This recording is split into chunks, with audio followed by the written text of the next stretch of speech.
Boa noite a todos. Agora estão me ouvindo? Ok.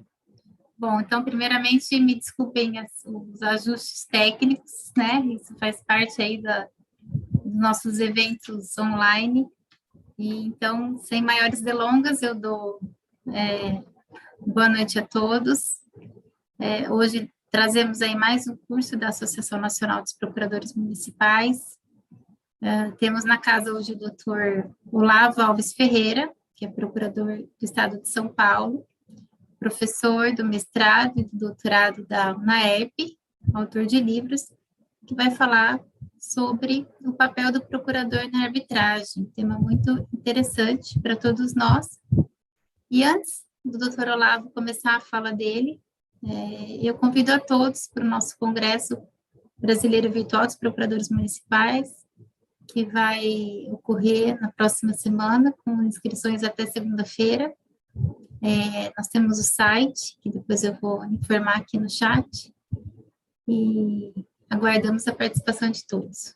Doutor Olavo, seja muito bem-vindo, a palavra é sua.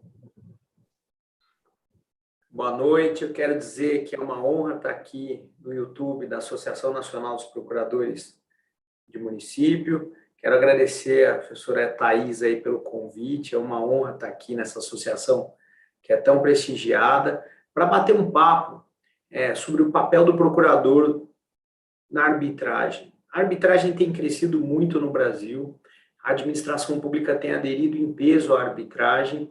Para vocês terem uma ideia, a professora Selma Lemes publica uma pesquisa anual sobre o aumento das arbitragens, e na última pesquisa que ela divulgou, que foi em 2020 a divulgação, referente aos anos 2018 até 2019, a arbitragem com a administração pública aumentou em 17%.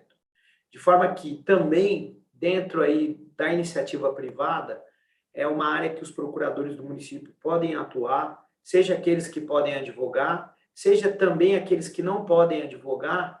O árbitro não tem vedação legal por força de lei nacional. Aí basta um estudo da legislação municipal para verificar se tem alguma vedação para atuar como árbitro.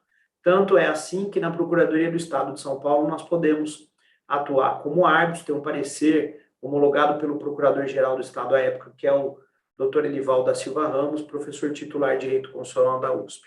Para que nossa conversa tenha aí um caráter mais didático, eu preparei uns slides e que fica mais fácil nós estudarmos um pouquinho antes, uma divulgação rápida dos meus livros, fazer um jabá. Esse aí é a Lei de Arbitragem Comentada, edição 2021, prefácio do ministro Luiz Felipe Salomão, do STJ, que eu tive o prazer de escrever junto com o Matheus Lins Rocha, que é um advogado e também professor, e com a Débora, que é minha esposa, que é juíza de direito. Aproveitar também para divulgar os livros que eu tenho da editora Migalhas, todos aí que vocês têm acesso por esse QR Code.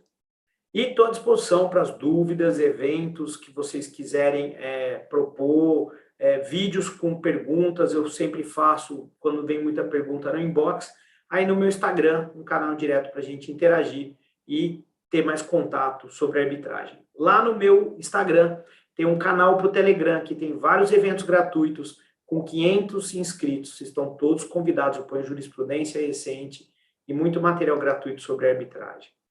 Então, a arbitragem faz parte do sistema multiportas, ele é um método heterocompositivo, em que um terceiro decide a lide, e decide a lide com o mesmo status ou com o mesmo valor da sentença judicial.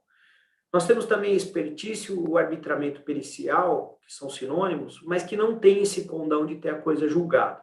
E também nós temos os métodos autocompositivos, que a administração pública tem aderido muito, como a negociação, a conciliação, a mediação e o Comitê de Resolução de Disputa, também chamado Dispute Resolution Boards, que estão previstos também, inclusive, na Lei de Licitações, como formas do sistema multiportas, ou seja, existem várias portas para solucionar os litígios e elas estão aí. Mas o nosso tema diz respeito à arbitragem. Ela foi declarada constitucional em 2001, não há qualquer discussão maior, e o conceito de arbitragem.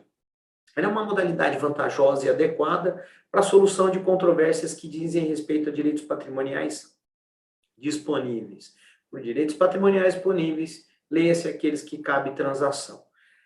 As partes optam pela arbitragem por meio de uma convenção, que é o gênero, que tem 2 espécies, a cláusula e o compromisso, e optam pela arbitragem fazendo essa outorga de poderes aos árbitros, que recebem esses poderes e decidem com status de coisa julgada. Ou seja, a decisão arbitral tem os mesmos efeitos da sentença, com uma celeridade muito maior, porque em média a arbitragem dura 18 meses, e essa é uma das grandes vantagens. E é importante nós citarmos que com a pandemia aí nós temos uma pletora de processos, sejam eles por conta de aumento de GPM, sejam eles por conta do aumento de energia e vários outros fatores, e que acarretam aí numa demora ainda maior dos processos judiciais.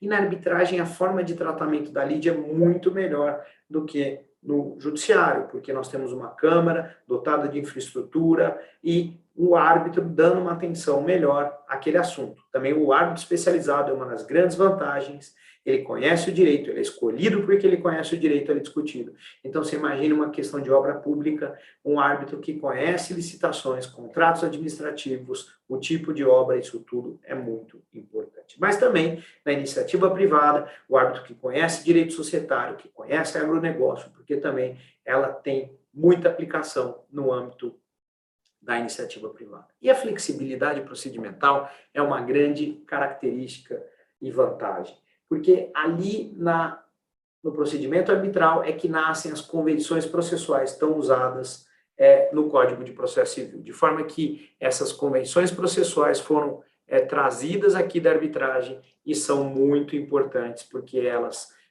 viabilizam que as partes transacionem sobre o processo. Esse julgado do STJ é muito importante e ele traz um caso que tem vários pontos que devem ser tratados por quem estuda arbitragem. Um deles diz respeito a essa flexibilidade procedimental, em que o árbitro admitiu, os árbitros, no caso, admitiram a oitiva da testemunha técnica como prova técnica. Ela foi ouvida perante o tribunal, as partes perguntaram e tudo constou num termo, mas é uma prova técnica e não uma prova testemunhal. Também esse caso é interessantíssimo, que ao final da audiência de instrução, o árbitro presidente e os coárbitros perguntaram às partes se havia alguma reclamação contra o contraditório e ampla defesa, e a resposta das partes foi que não, que o contraditório e ampla defesa foram aplicados. De forma que isso constou no termo, as partes nas alegações finais não alegaram nenhuma nulidade, as partes no pedido de esclarecimento da sentença arbitral, que equivale aos embargos de declaração, não fizeram qualquer tipo de pedido de esclarecimento contra o contraditório e ampla defesa. E aí, nessa situação, os árbitros decidiram, e após a sentença arbitral, nós tivemos uma ação anulatória.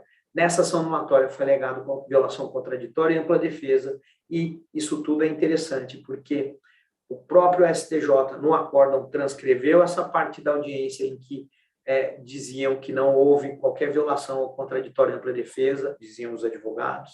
Também disse que nada foi alegado nas alegações finais, nem no pedido de esclarecimento, de forma que essa alegação foi refutada.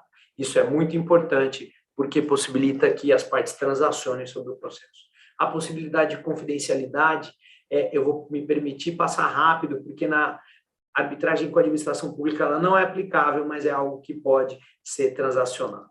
Agora, o que é interessante nós citarmos é que a redução de custos, porque nós trabalhamos com análise econômica do direito aqui, é interessante que, quanto ao dogma de que a arbitragem é cara, a CAMES, Câmara de Mediação e Arbitragem Especializada, tem uma tabela muito acessível. Se vocês entrarem no site, vocês verão que uma arbitragem até R$200 mil, o custo em torno com árbitro único de torno de 5% do valor do litígio, sendo 6 mil para o árbitro, 4 mil para a CAMES, e a solução da lide é muito mais rápida, e ao final, aí o vencido tem que ressarcir o vencedor. Isso viabiliza grandes chances das partes dos advogados receberem tudo muito mais rápido, inclusive fazendo opção pelos critérios de sucumbência do CPC. De forma que isso é muito interessante, porque tempo é dinheiro, e também nós temos que pensar que a partir do momento que as partes colocam o cláusula arbitral, a outra parte, que é inadimplente, pensará duas vezes, porque não pode contar com a demora no cumprimento da obrigação, já que a celeridade é uma grande característica. Também que nós temos que pensar que o tempo todo despendido pela diretoria da empresa, seja viabilizando contratação de advogados em várias outras instâncias, em tribunal, STJ, Supremo, contratação de pareceres em várias outras instâncias, gera uma demora, gera uma preocupação, tira o foco da diretoria da empresa, que vai passar a tratar de algo que é cansativo e muito desgastante. Também o custo de oportunidade deve ser levado em consideração. Imagine uma obra pública paralisada, sujeita às intempéries do tempo, chuva, sol, desgaste, isso tudo gera um dano àquela obra e todo mundo sabe da continuidade do serviço público, quanto às obras e também quanto aos serviços. A arbitragem proporciona uma solução muito mais rápida. E aí nós temos que trabalhar com os custos de transação e com os custos de oportunidade. Também pensem que adotar arbitragem viabiliza um julgador muito mais especializado e aí o custo é melhor porque a sentença tem maior qualidade. De tal forma que essa análise deve ser levada em consideração. A natureza jurídica da arbitragem hoje prevalece o entendimento que ela tem natureza jurisdicional, o árbitro é juiz de fato e de direito, e não há mais discussão quanto a isso. O artigo 31, 33 da Lei de Arbitragem adotam esse entendimento, também o CPC prevê que ela é título executivo judicial, a sentença arbitral, e sujeita à impugnação ou cumprimento de sentença. É importante nós mencionarmos também que a equiparação da carta arbitral à carta precatória do juiz reafirma essa natureza jurisdicional, é a jurisprudência tranquila hoje dos nossos tribunais. Também é importante nós termos em mente que não se aplica subsidiariamente o CPC na arbitragem, já que ela é um sistema autônomo com normas, regras e princípios próprios. O que predomina hoje na doutrina é a posição do Superior Tribunal de Justiça em alguns julgados e não há dispositivo legal na lei de arbitragem, salvo o artigo 14, que remete os impedimentos e suspensões dos árbitros aos dos juízes, que prevê essa aplicação subsidiária. E quando o legislador faz a opção pela aplicação subsidiária, ele o faz por norma expressa. E na lei de arbitragem só tem essa previsão no artigo 14. Quando o legislador faz essa opção, geralmente ele faz por cláusula geral ao final da norma, e é assim na lei do mandado de segurança, na lei do mandado de junção, na lei da ação popular e na lei da ação civil pública. E na lei de arbitragem, salvo a disposição dos impedimentos e suspensões do artigo 14, não existe essa previsão. E essa é a tese adotada pelo STJ agora em maio de 2021, que vocês têm acesso aí nesse slide.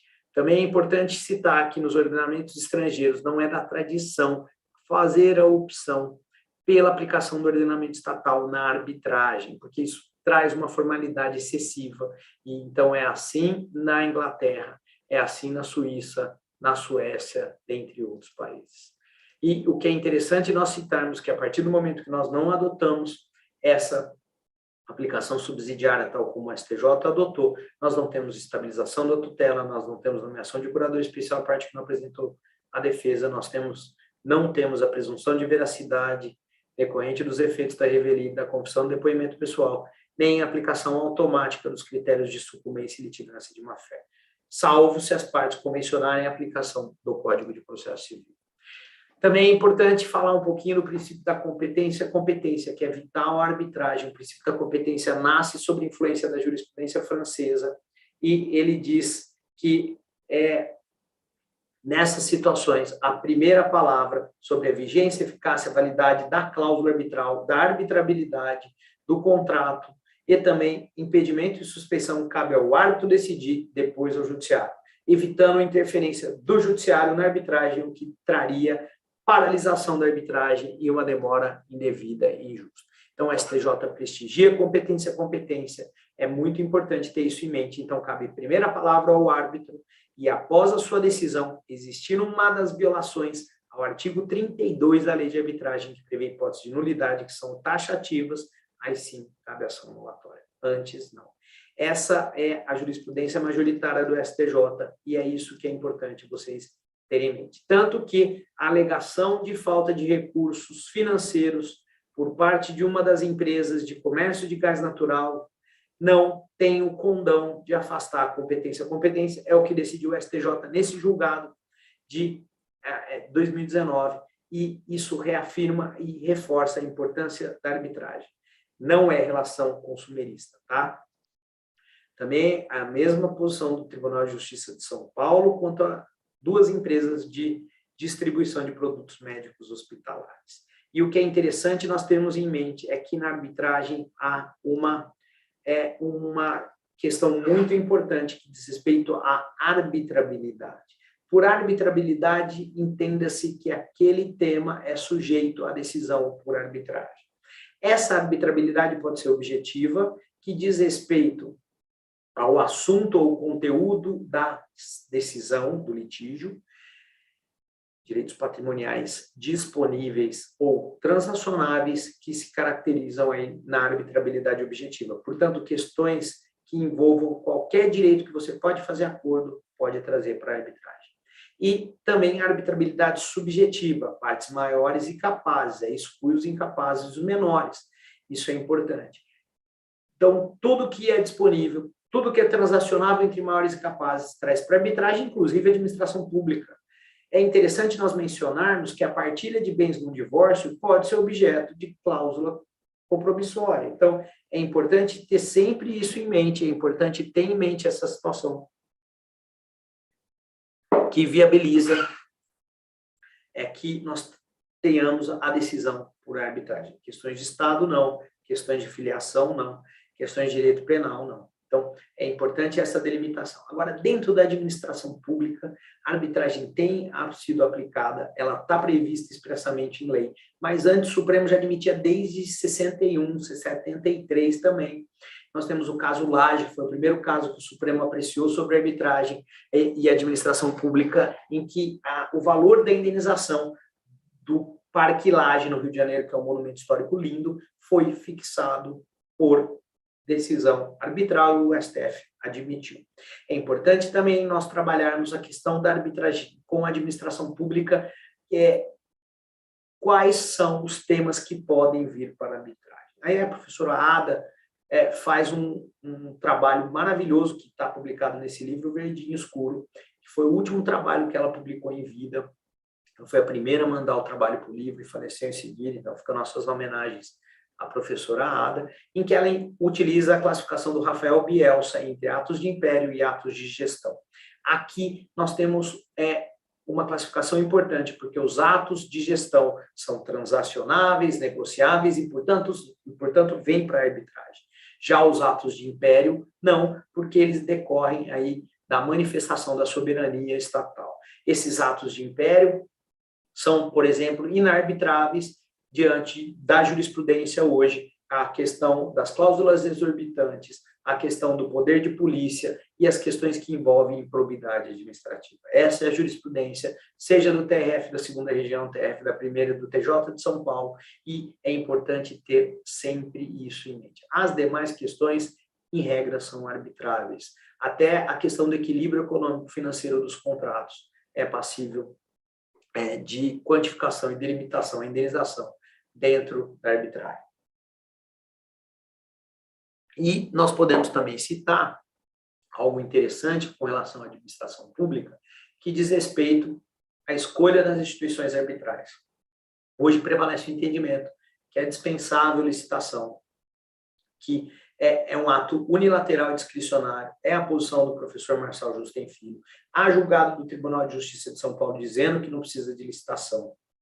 E o Estado de São Paulo e do Rio de Janeiro e a Lei de Relicitações optaram pelo credenciamento ou cadastramento das câmaras, disciplinando, ora por lei, ora por decreto, requisitos para que as câmaras façam seu cadastro perante o ente público e, dessa forma, se inscrevam para figurar de cláusulas e compromissos arbitrais.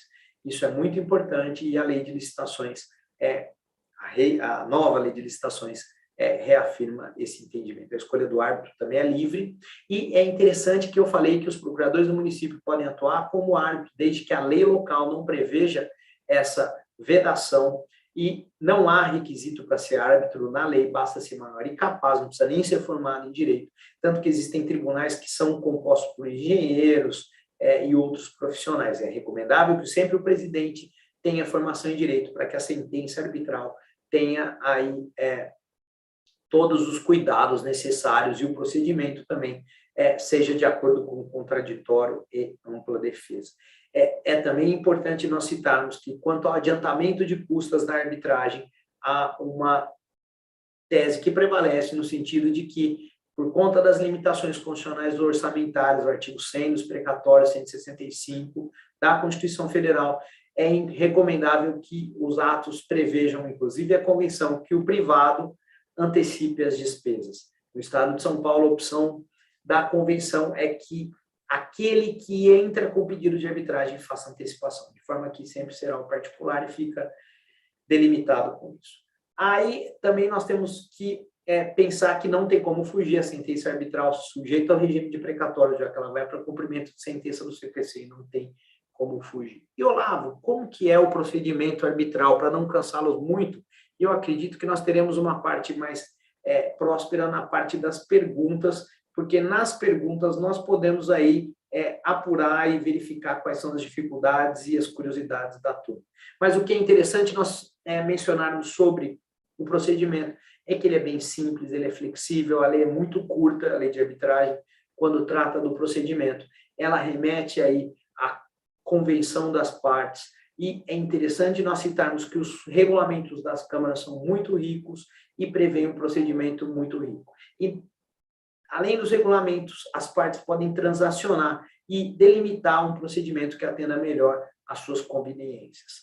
É importante nós citarmos que geralmente não tem uma petição, geralmente, depende do regulamento da Câmara, formal no pedido de instauração de arbitragem, às vezes a parte nem revela a sua estratégia. A outra parte, depois de ser citada, ela apresenta aí a sua defesa à instauração da arbitragem. Evoluindo, nós temos a designação dos árbitros, os regulamentos geralmente prevêem as partes escolhendo, e uma vez escolhidos os árbitros, nós vamos aí para o termo de arbitragem, ata de admissão ou ata de referência, que é uma delimitação do compromisso. Ela deixa muito mais claro qual é a lei aplicável, onde serão praticados os atos, um calendário processual, qual é o direito aplicável, quais são os critérios de fixação de sucumbência, de litigância de má-fé, etc, etc. Geralmente, essa audiência, até antes da pandemia, para assinar um termo de arbitragem, para convencionar as normas do termo, ela é feita online e é muito rápido para dar celeridade ao procedimento. Aí depois tem um pedido de alegações iniciais. Dentro do calendário do termo vai ter também aí a defesa, a réplica, a tréplica, pedido de contraposto, isso tudo é possível dentro da arbitragem. Pode ter audiência, pode não ter audiência, pode ter perícia, pode não ter perícia. As regras da audiência são muito flexíveis e nós temos memoriais após a audiência ou em audiência. É muito comum, antes da audiência começar, para ouvir testemunhas das partes fazerem apresentações com PowerPoint, sustentações sobre o caso, réplica, tréplica, e é muito comum isso. Vai para a sentença, os árbitros proferem a sentença, os requisitos são muito próximos da lei do CPC, aí, de forma que o árbitro ainda pode receber um pedido de esclarecimento que vale aos embargos de declaração, ou chamamos de embargos arbitrais.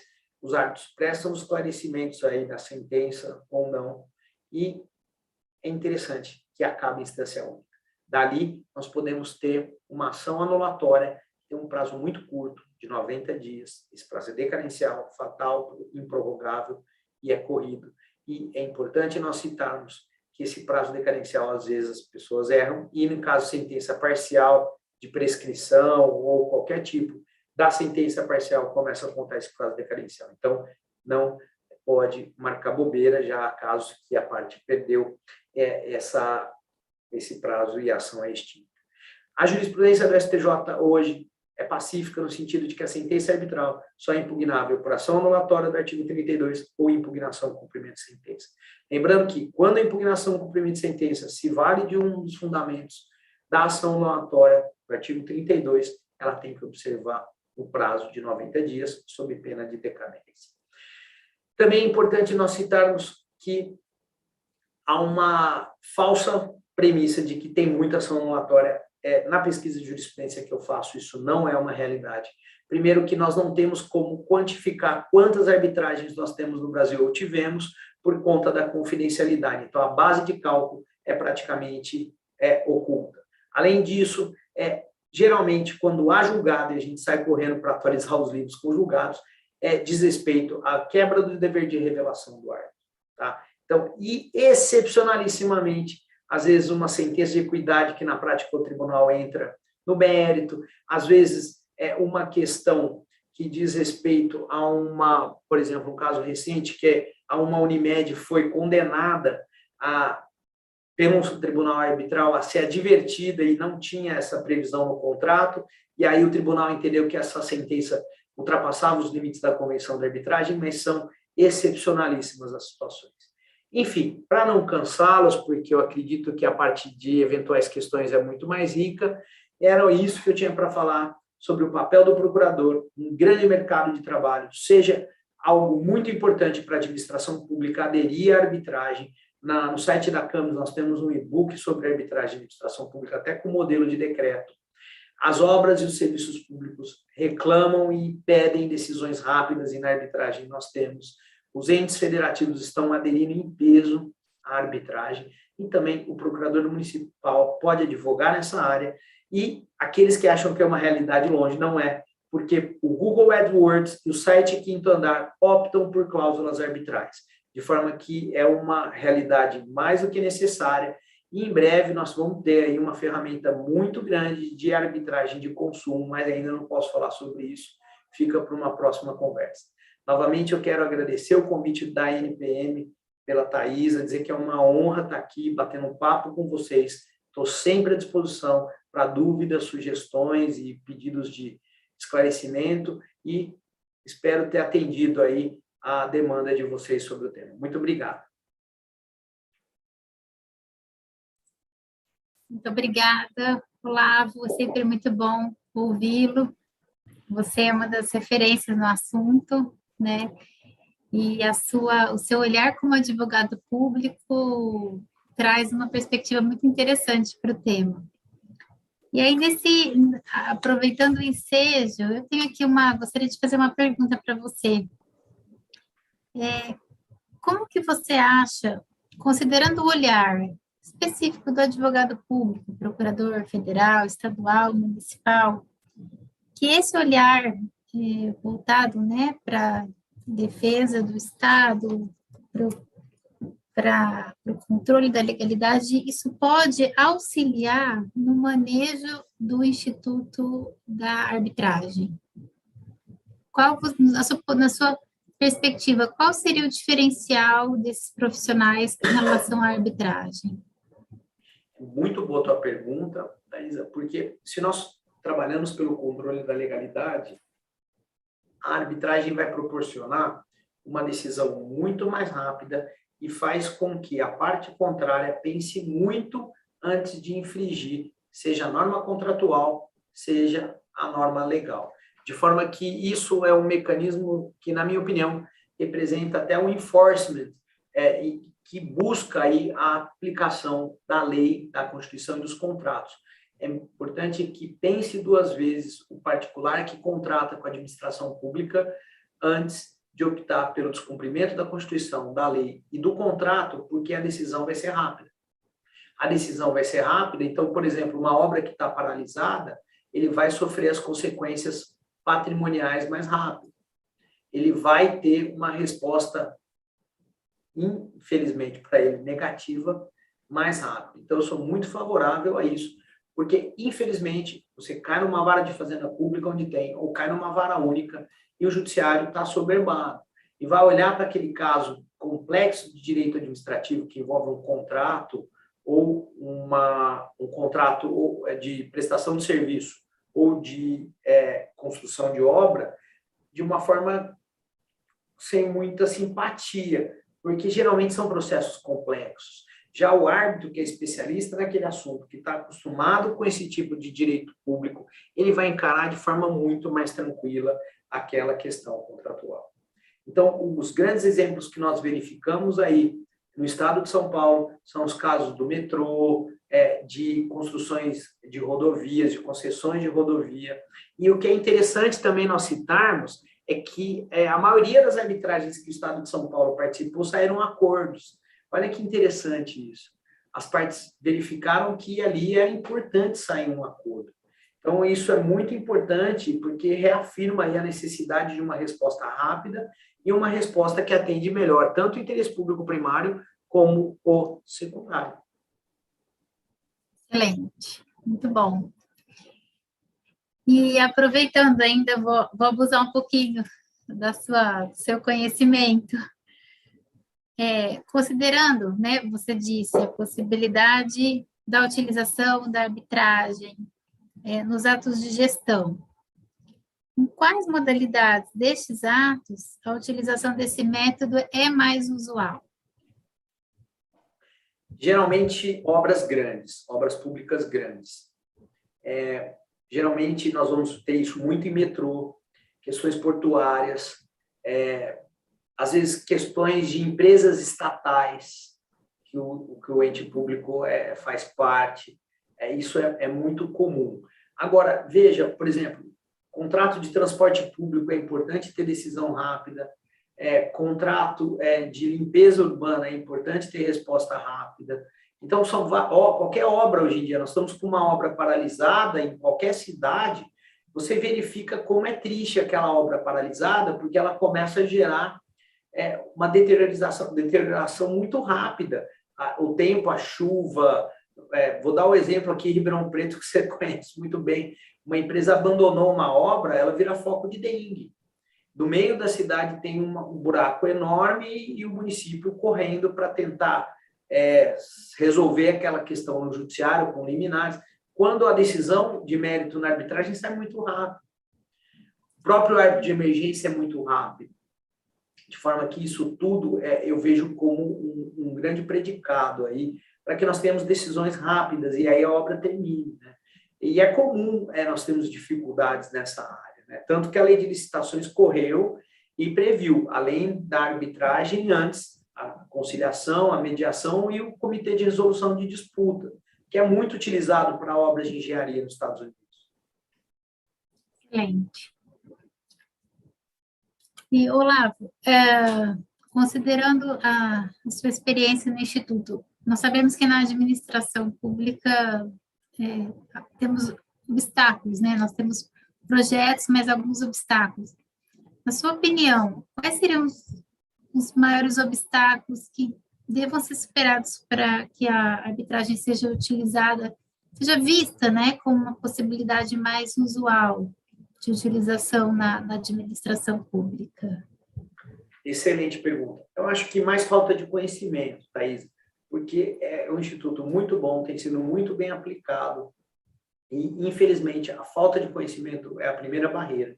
A arbitragem, ela existe desde 96, ela pegou em 2001, mas é uma matéria que nós não temos na faculdade.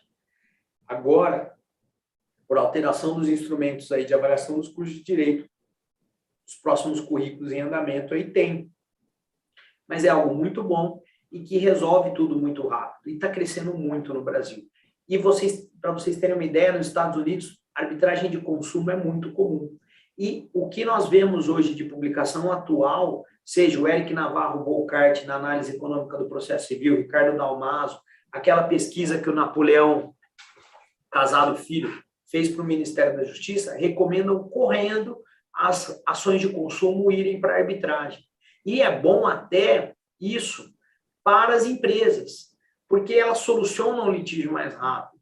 E, às vezes, elas fazem, como nos Estados Unidos, o eBay faz, uma fase de conciliação antes da arbitragem. E ali, sim, ela ganha reputação alta, como o eBay ganhou.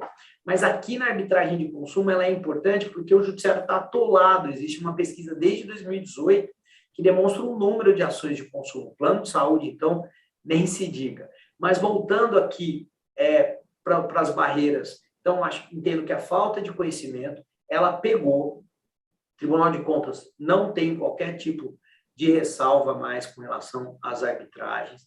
É importante nós termos em mente que é uma solução rápida, eficaz, que desonera o judiciário, que faz com que o contrato seja cumprido de forma mais rápida.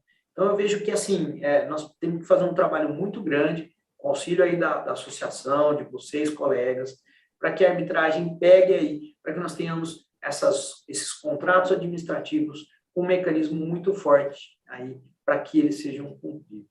Então, acho que a primeira barreira nós estamos começando a quebrar, abrindo a arbitragem aqui para os colegas pesquisando mais a arbitragem, em um ramo que cresce muito no direito. Excelente. Olá, e aí só mais uma última consideração que eu ia pedir para você falar, então, dentro dessas barreiras, né, você falou do conhecimento, você poderia falar um pouquinho sobre a formação de árbitros, algum curso de árbitros que possa auxiliar os colegas? Posso sim. É importante ter em mente que nenhum curso habilita a pessoa a ser árbitro. Então, o árbitro, ele é escolhido pelas partes. E como é o caminho para ser árbitro? Primeiro, estudar muito arbitragem, participar dos eventos. Nós vamos lançar pelo SERS uma especialização em arbitragem, que não habilita a ser árbitro, como nenhum curso pode habilitar, mas tem ali todos os grandes nomes da arbitragem do Brasil. Em breve eu vou passar, depois nós vamos fazer convênio para dar desconto para os associados, porque vocês trazem um rol de pessoas muito qualificadas para o nosso curso. E participar dos eventos. No canal Arbitragem, que eu sou coordenador acadêmico, no YouTube, nas redes sociais, tem vários eventos gratuitos sobre arbitragem, com os grandes nomes. Nós fizemos um evento de 25 anos da lei de arbitragem com o professor Carmona, professor Selma Lemes, professor Pedro Batista, com o desembargador César Ciampolini, que decide muito sobre arbitragem. E o canal Arbitragem traz muita capacitação gratuita. Isso é muito interessante. Também é importante as pessoas buscarem um perfil de árbitro. Há um artigo recente na revista de arbitragem que fez a avaliação dos árbitros no Brasil. Geralmente eles têm mais que 45 anos, mas não é uma regra absoluta, a pessoa mais jovem pode ser árbitro, né? Como diz o ministro Barroso no meu curso de adaptação à carreira da Procuradoria, a idade é um defeito que o tempo corrige, logo a gente chega nos 45, passa rápido, que tenham pós-graduação, especialização, mestrado ou doutorado, geralmente que tenham artigos ou livros publicados.